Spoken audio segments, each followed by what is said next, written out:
Felipe Montofa foi ameaçado de morte por causa do seu testemunho. Em 2000, o pastor indonésio foi arrebatado e viu coisas terríveis no inferno que o aterrorizaram. Porém, nem as seguidas ameaças de morte não o impediram de anunciar a realidade espiritual do inferno.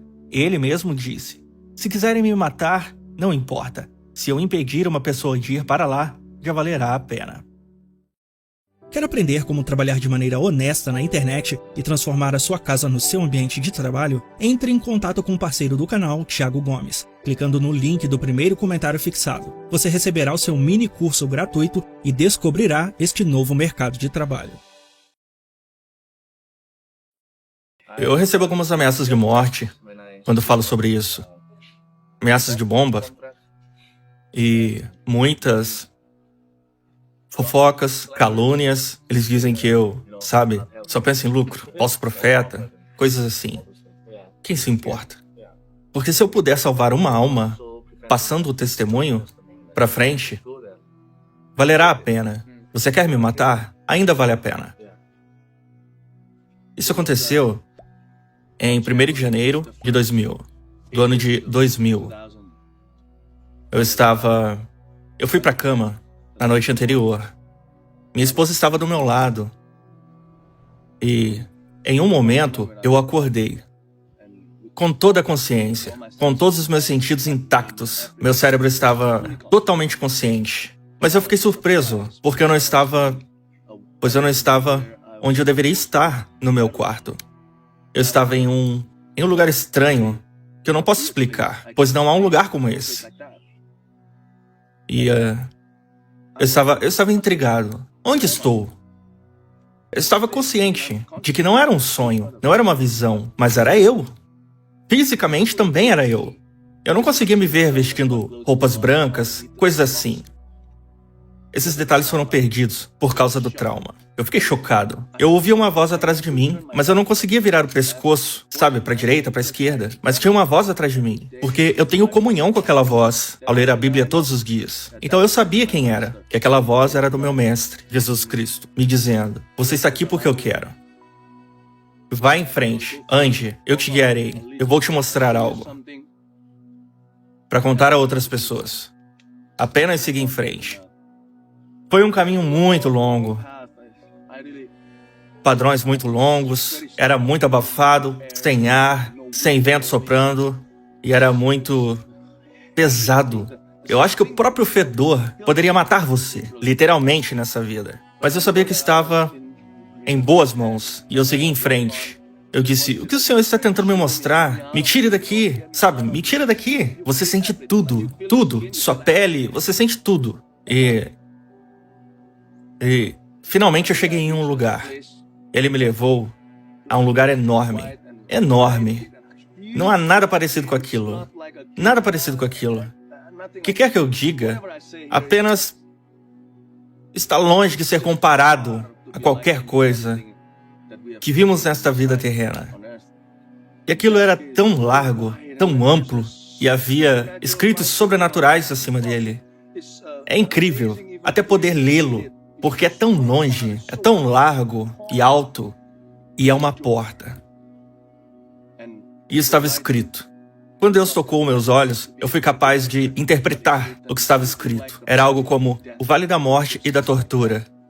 E uma voz atrás de mim disse: "Abra a porta." E eu disse: "Eu tenho medo de abrir a porta." Ela era tão enferrujada que poderia machucar a minha mão, porque aquilo não era espiritual, quero dizer, não era visão, era mais do que algo físico. Então, eu não vou tocar em portas assim, vai machucar minha mão. Mas antes de tocar na porta, ela se abriu. E quando ela se abriu, isso parte tanto do meu coração. Eu podia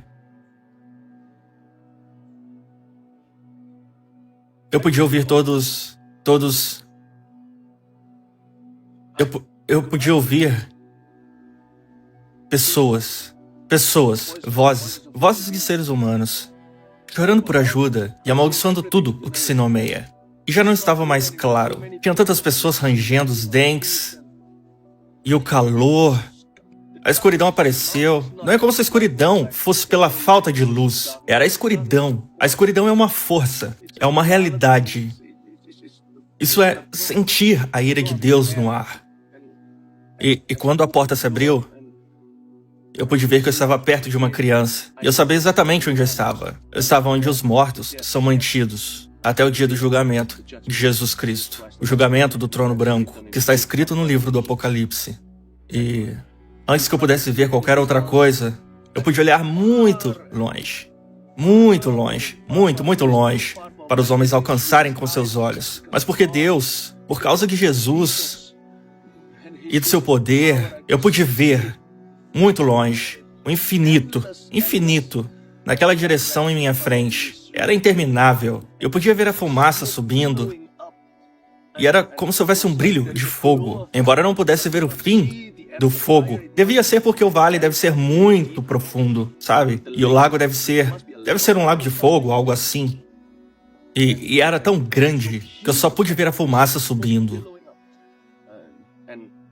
E eu comecei a ver muitas tochas.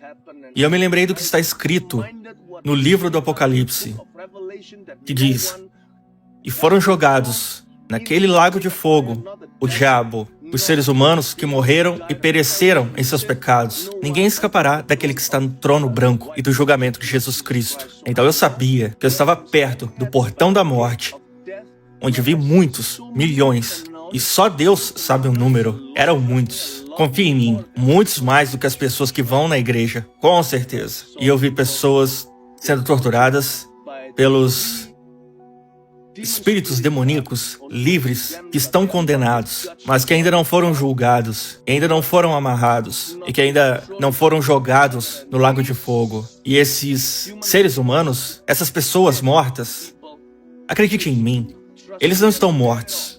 Eles estão vivos, e mais vivos do que pensavam que estavam, e que pensamos. E eles são torturados, dia e noite, pelos espíritos que eles serviram em suas vidas com seus pecados. E esse é o tempo do pagamento. Esta não é a hora do julgamento. É apenas a hora do pagamento. E esses espíritos, esses demônios, esse diabo e tudo isso, essa morte amaldiçoada, essas pessoas que pereceram em seus pecados serão jogadas no lago de fogo. Eu pude ver todos os tipos de tortura lá. Pessoas que são torturadas de acordo com seus pecados na terra. Não que esse seja o julgamento de Deus. O julgamento de Deus é justo. Mas isso é como uma brincadeira de playground. Sabe, Jesus disse que é melhor você ir para o céu com um olho só, se ele faz com que você pereça. Porque é melhor para você ter um olho no céu do que dois no inferno. Veja, seus olhos são como um brinquedo naquela câmara de tortura. Nem mesmo uma câmara é muito pequena. E suas mãos fazem você afundar. Se apenas uma de suas mãos fazem você pecar, apenas corte. É melhor para você ir para o céu com uma mão. E de novo, eu vi todos os tipos de tortura. E pessoas... Oh, Deus. Ah, misericórdia. Tudo que eu fiz foi apenas dizer: tenha piedade, Senhor, tenha piedade. Eu quase morri testemunhando sobre isso. E eu não morri porque tenho força. E se não fosse a força de Deus, eu teria morrido dormindo e as pessoas pensariam que eu tive um ataque cardíaco, ou algo assim. E depois dessa experiência, eu acordei de manhã, sentindo dores por todo o corpo, vomitei por muitos dias. Só de pensar nisso é muito traumático, especialmente quando as pessoas perguntam coisas enquanto você conta a história. Isso é como matar você de novo, de novo, de novo. E 9 meses depois disso, eu fiz a primeira cruzada. E foi depois de muita barganha com Deus. Deus me disse que o Espírito Santo me incentivou a fazer uma cruzada e compartilhar este testemunho. E eu disse: eu não quero. Eu achei que não poderia, sabe? Porque eu não quero que as pessoas pensem que eu sou louco. Eu já fui chamado de falso profeta, já fui chamado de pregador teologicamente doentio. Tanto faz. Senhor, se tu me amas, não me diga para fazer isso. Já foi ruim o suficiente me levar até lá. Por que o Senhor não traz esse cara, aquele cara? Por que me trazer? E de qualquer maneira, naquela cruzada, eu preguei de uma forma muito simples. E muitas pessoas correram para frente para receber Jesus. Eu não faço dessa maneira, dessa forma.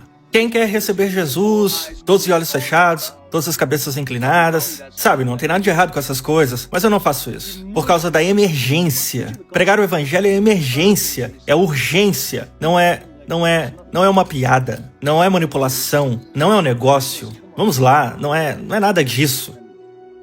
E eu não me importo mais. Eu obedeço ao Senhor, mesmo que eu tenha que morrer. E que as pessoas me matem, porque as pessoas não gostam de mim, especialmente aqui na Indonésia. Se eu puder salvar uma pessoa de ir para lá, não eu, mas Cristo pode salvar através do meu testemunho, através da palavra de Deus, tudo vale a pena. E as pessoas simplesmente correram e receberam Jesus. Eu vi cerca de 7 jovens ali em cima no segundo andar, enquanto ouviam meu sermão. Eles estavam brincando uns com os outros enquanto eu estava compartilhando isso. Enquanto eu fazia o chamado para o altar, as pessoas simplesmente se aproximaram em alguns segundos, pois eu não lhes dou muito tempo.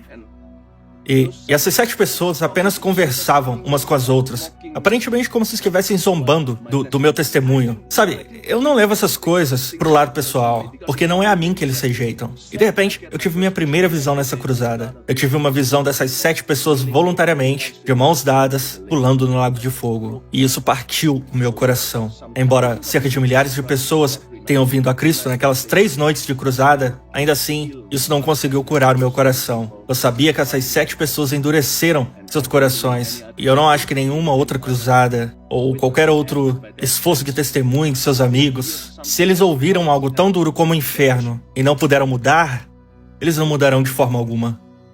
É como dizem as pessoas no mundo ocidental. O inferno é uma fantasia, é apenas uma palavra. Vá para o inferno.